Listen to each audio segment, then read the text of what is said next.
kung saan dumating ang isang malakas na nilalang na si Lord Wei Shi na kaisa-isang Marshal Supreme sa kanilang rehiyon. Mula sa itaas ay tinatanong nito kung sino ang may pukana ng pagkawala ng Soul Key sa buong Divine Congo Tree. Si Elder Duan na nanatili sa gilid ay nanginginig sa takot dahil batid niya na kahit anong gawin nila ay wala silang magiging laban. Si Taipin na tribe leader ng Blazefish tribe ay naunawaan na kung bakit may lakas ng loob ang Razor Clam tribe na sagudin ang kanilang tribo at ayon ay dahil tinutulungan sila mula sa likod ni Lord Wei Shi. Si Lord Wei Shi ay walang oras para sa mga sinasabi ni Taipin dahil ang nais niya lamang ay ibalik nila ang Soul Key sa Divine Congo Tree. Nagbanta si Lord Wei Shi na kung hindi nila ito gagawin ay mabubure sa karagatan ng buong Blazefish tribe. Itinanggi naman ni Taipin na may alam siya sa pagkakawala ng Soul Key sa Divine Congo Tree. Si Elder Duan na kanina patahimik ay mas lalo pang kinabahan dahil ang sumpa sa kanyang katawan ay unti-unti nang bumabalik. Hindi naniniwala ang Marshal Supreme sa sinabi ni Taipin kaya sinakal niya ito gamit ang buntot para takutin ang mga anak ni Taipin na kung hindi nila sasabihin ay agad itong papaslangin. Sa gitna ng ginagawa interogasyon ay narinig nila ang boses ni Leon Xiao at sinabi na pakawalan si Taipin at sasabihin niya kung bakit nawala ang Soul Key sa Divine Congo Tree. Nabuhayan naman ng loob silang lahat dahil nagparamdam na si Leon Xiao. Ang Marshal Supreme ay nakaramdam ng kaba sa kanyang dibdib dahil hindi niya alam kung saan nanggagaling ang boses dahilan para isipin niya na mas mataas ang level nito sa kanya. Ilang saglit pa ay nagpakawala ng malalakas na apoy si Leon Xiao para ikulong ang Martial Emperor sa lugar. Lalo pang tumidi ang takot na nararamdaman ng Marshal Supreme sa kadahilan ng batid niya na hindi siya bubuhayin ng asol na apoy sa oras na ipang-atake ito sa kanya.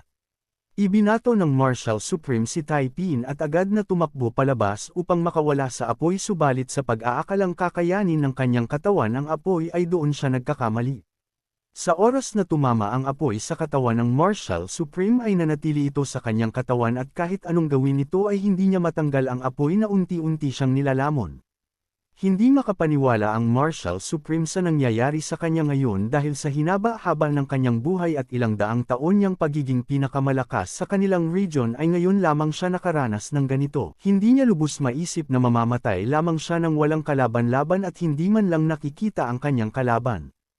Ilang sandali pa ang lumipas ay wala na talaga nagawa ang Marshal Supreme at tuluyan ng kinain ng apoy hanggang sa mawala. Ang mga natitirang miyembro sa tribo ng Razor Clam tribe ay natakot sa kanilang nakita dahil ang malakas na nilalang na kanilang kinatatakutan ay nabura sa kanilang harapan. Isa-isang nagsitakbuhan ang Razor Clam tribe dahil matapos mapaslang ang Marshal Supreme ay nagsimula silang habulin ng Phoenix Fire ni Leon Xiao. Bagamat hindi nakikita nila Elder Duan ang mga nangyayari sa labas ay ramdam nila na unti-unting nauubos ang bilang ng mga kalaban. Sa lakas ng Phoenix Fire ay nagawa nitong kainin ang isang parte ng karagatan at walang nagawa ang malaking parte ng katubigan para pahinain ito.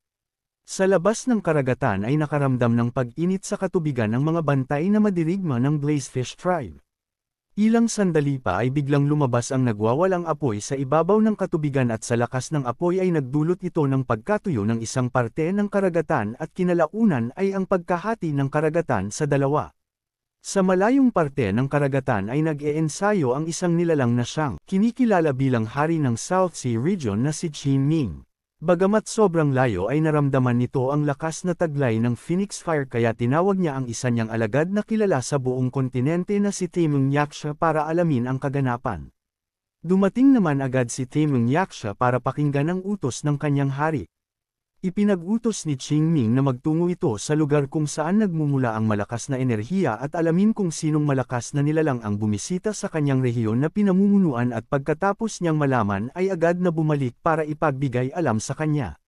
Dagdag pa niya na kahit anong mangyari ay huwag subuking kalabanan ang malakas na nilalang at agad na bumalik sa kanya na agad naman sinunod ni Temung Yaksha.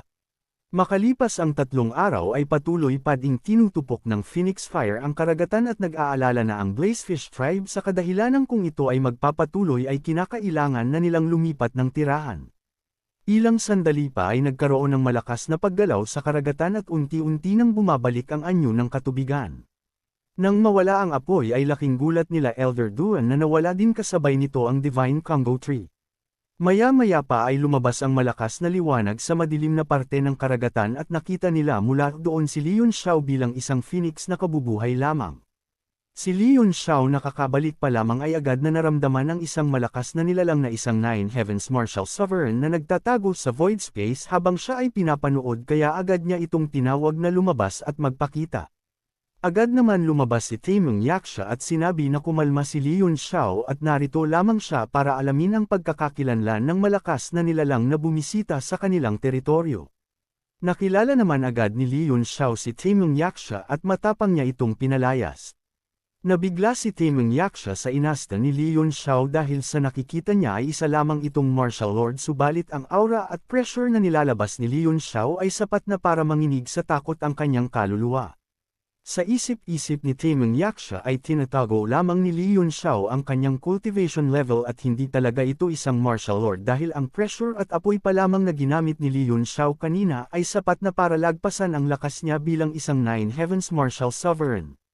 Magalang na hiningi ni Taemung Yaksha ang pangalan ni Leon Xiao para may pagbigay alam niya ito sa kanilang hari.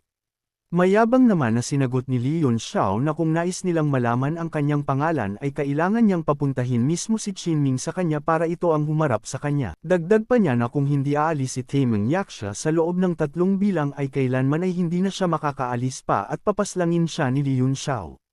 Nagpakawala si Leon Xiao ng isang malakas na apoy para palibutan si Taemung Yaksha at nang maramdaman ito ni Taemung Yaksha ay batid niya na hindi niya ito kakayanin kaya agad niyang sinira ang void of space para tumakas sa takot na baka dito siya bawian ng buhay.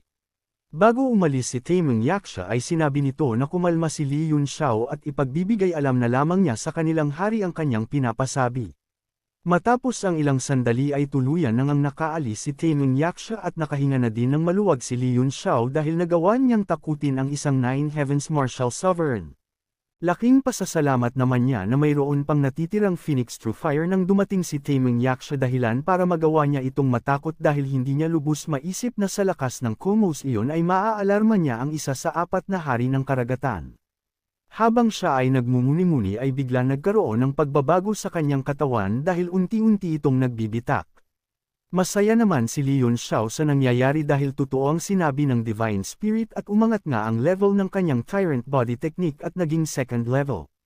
Ilang sandali pa ang lumipas ay buong-buo nang nag-transform ang katawan ni Leon Xiao at naging isang unyielding Tyrant Physique.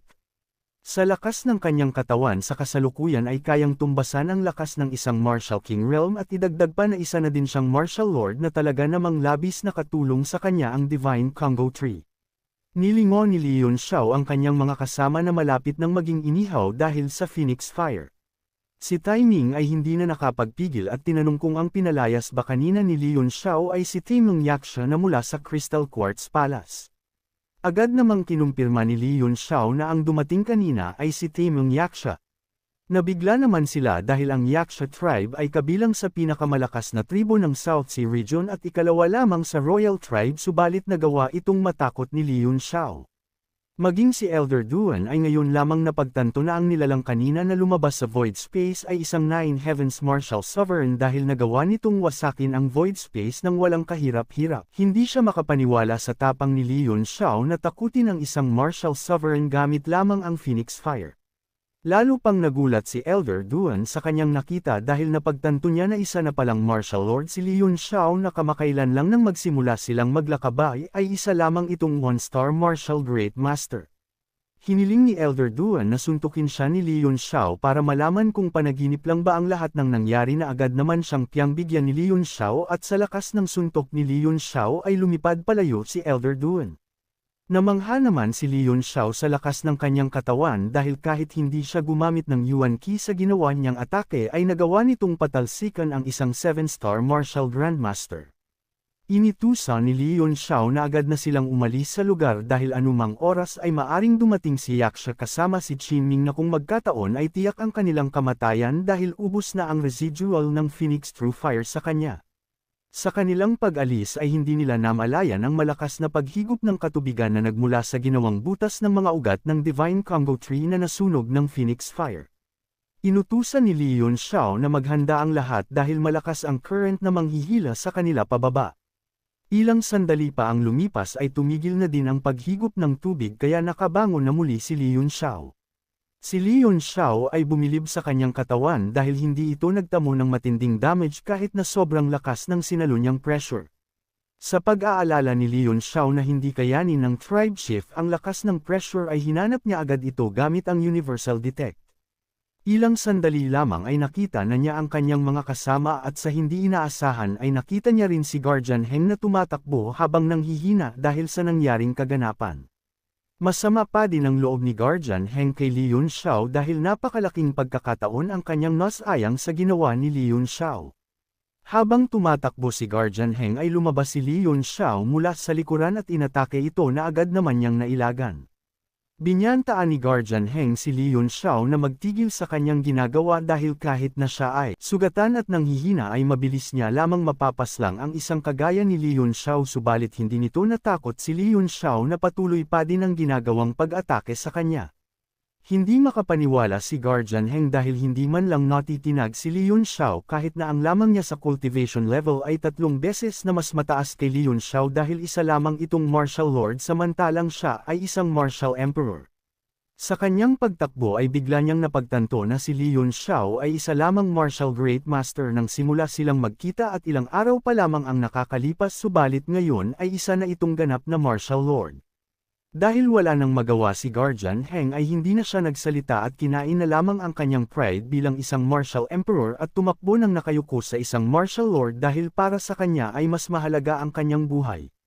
Si Li Yunxiao ay handa na sanang paslangin si Guardian Heng sa huli nitong atake subalit biglang sumigaw si Tai Ling mula sa malayo at tinawag si Li Yunxiao dahil ang kanyang ama ay malubha ang kalagayan. Nagdalawang isip pa si Li Yunxiao dahil na kay Guardian Heng pa ang Violet Nine-Striped Moth at delikadong pakawalan si Guardian Heng dahil mahihirapan na silang kalabanin ito kapag ito'y naka-recover at makabalik sa Verdant Seaport, subalit sa huli ay mas pinili ni Li Yunxiao na unahin na puntahan ang Tribe Chief. Nilapitan ni Li Yunxiao si Tribe Chief at napagtanto na dumating na ang oras ng kanyang buhay at wala na siyang magagawa pa dito dahil kinakailangan na nila ng isa pang Divine Congo Tree kung nais pang pahabain ang buhay ng Tribe Chief. Gumuho ang mundo ni Tai Ling nang malaman ang kalagayan ng kanyang ama at napaiyak na lamang ito habang tinanggap naman ni Tai Pin na ito na nga ang wakas ng kanyang buhay. Ibinigay na ni Tai Pin ang kanyang huling habilin sa kanyang mga anak at ipinasa na din ang trono kay Tai Fan na susunod na maging tribe chief habang si Tai Ling naman ay naging isang elder dahil na-promote ito sa pagiging third-tier refiner. Nagpasalamat si Tai Pin kay Li Yunxiao na tinuturing nilang holy emissary at hiniling nito kay Li Yunxiao na kung maaari ay manatili siya sa kanilang tribo kahit sandali para gabayan ang bagong pinuno na si Tai Fan subalit hindi siya napagbigyan ni Li Yunxiao dahil kinakailangan na din niyang bumalik. Bagamat malungkot si Tai Pin sa pagtanggi ni Li Yunxiao ay tinanggap na din niya ito at hiniling na lamang na si Li Yunxiao na ang bahala sa kanyang tribo sa hinaharap kung pagtagpuin muli sila ng tadhana. Nangako naman si Li Yunxiao na gagawin niya iyon kung magkataon. Matapos ang kanilang pamamaalam sa isa't isa ay tuluyan nang naglaho si Tai Pin at kinuha ng liwanag habang naiwan ang kanyang mga mahal sa buhay na nagluluksa. Nagpaalam na si Li Yunxiao sa kanila dahil kailangan na niyang bumalik nang biglang hiniling ni Tai Ling na sasama ito sa kanya para matuto ng Art of Refinement kay Li Yunxiao. Masaya naman si Li Yunxiao na tinanggap ang nais ni Tai Ling na matuto sa kanya dahil batid niya na mataas ang talento ni Tai Ling pagdating sa refinement art subalit hindi siya pinayagan ni Li Yunxiao na sumama dahil ang kanilang tribo ay kasalukuyang nawalan ng pinuno at kailangan ng tagagabay si Tai Fan. Sinabi na lamang ni Li Yunxiao kay Tai Ling na sa oras na ang kanilang tribo ay muli nang nakapag-settle ay maaari siyang magtungo sa Martial Flame City ng Dust Flame Empire at doon ay ituturo niya lahat ng kaalaman niya sa alchemy. Tinanong ni Tai Ling kung saan ang Martial Flame City dahil wala siyang kaalam-alam sa lugar ng mga tao. Sinabi ni Li Yunxiao na siya ang City Lord ng Martial Flame City at makakarating siya doon kung tatahakin niya ang direksyong south ng Chanwu Continent at sa bansang Tianshui ay nakatayo ang Martial Flame City. Masaya namang sinabi ni Tai Ling na sa oras na maayos na nila ang kanilang tribo ay agad siyang magtutungo sa Martial Flame City para aralin ang lahat ng marine refinement art ni Li Yunxiao at maging isang tanyag na marine refiner sa kasaysayan. Sinabi ni Li Yunxiao na hihintayin niya na dumating ang panahon na iyon at batid ni Li Yunxiao na may kakayahan si Tai Ling na maging isang marine great refiners na masigit kilahas.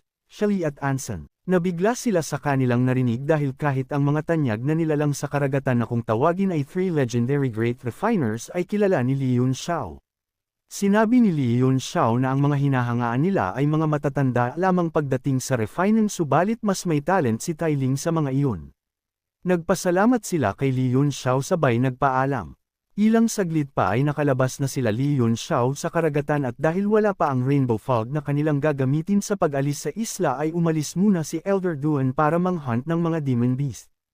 Nilabas ni Li Yunxiao ang buto ng Divine Congo Tree at muntikan ng matuksong kainin ito dahil ang buto ng Divine Congo Tree ay may kakayahan na direktang mapaangat ang kanyang level sa 7th tier refiner. Subalit hindi niya ito ginawa dahil mas gusto niyang makuha ang Tai Mystic Key na ibibigay ng Divine Spirit pagkagising nito.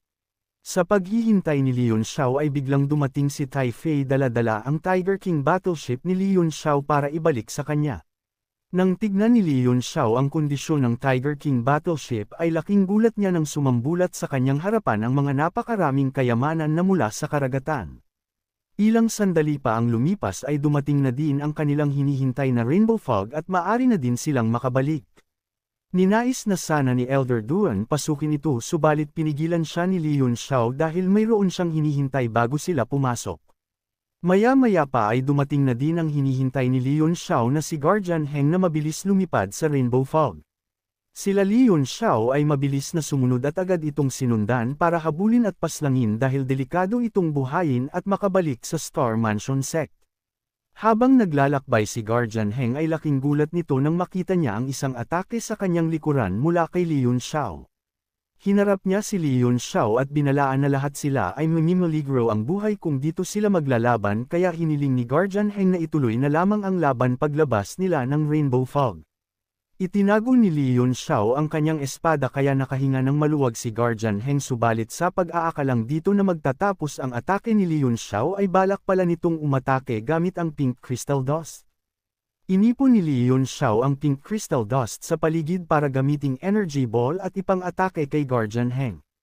Hindi makapaniwala si Guardian Heng sa lakas ng soul power ni Li Yunxiao dahil nagawa nitong kontrolin ang Pink Crystal Dust na maging siya ay batid niyang hindi niya kayang gawin. Nang maipon na ni Li Yunxiao ang Pink Crystal Dust ay ibinato na niya ito kay Guardian Heng at para mas alag ito ay kinailangang gamitin ni Guardian Heng ang natitira niyang lakas at Yuan Ki para ma-activate ang pinakamalakas na shield technique ng Star Mansion Sect subalit walang silbi ang kaniyang ginawa dahil binago ni Li Yunxiao ang direksyon ng atake at pinatama ang atake sa gilid ni Guardian Heng dahilan para mas alaw nito ng buong buo ang atake subalit sa huling pagkakataon ay nilabas ni Guardian Heng ang isang bato na nagawang mas alaw ang atake ni Li Yunxiao. Nang makita ni Li Yunxiao ang bato ay laking gulat niya dahil isa itong bato na kayang magbigay ng isa pang buhay, nang hihinayang si Li Yunxiao para sa Ensayang na kayamanan at kung sinabi lamang ni Guardian Heng na mayroon siya nito ay baka hinayaan pa siyang mabuhay ni Li Yunxiao, lalong nagalit si Li Yunxiao sa katangahan ni Guardian Heng kaya inipon niya ang lahat ng maiipon niyang Pink Crystal Dust sa paligid para gamitin pang atake.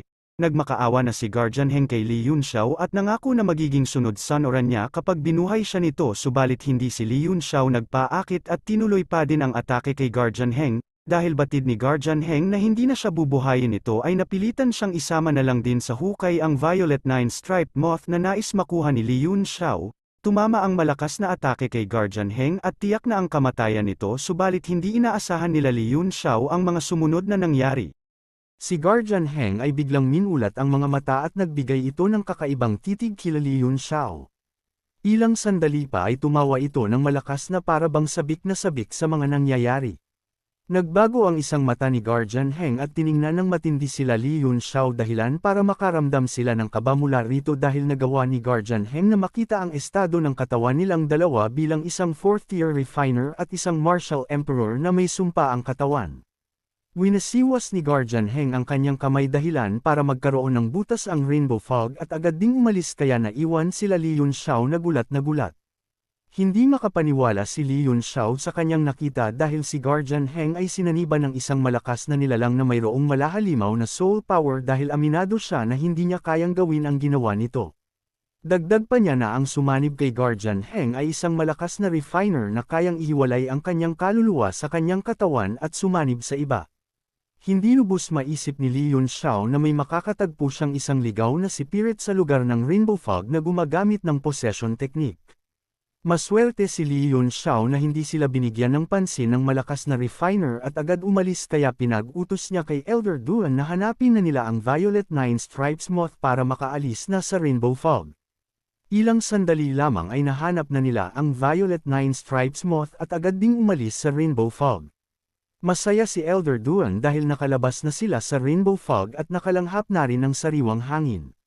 Sa kanilang pagkalabas ay bigla silang pinalibutan ng maraming battleship sa di malamang dahilan.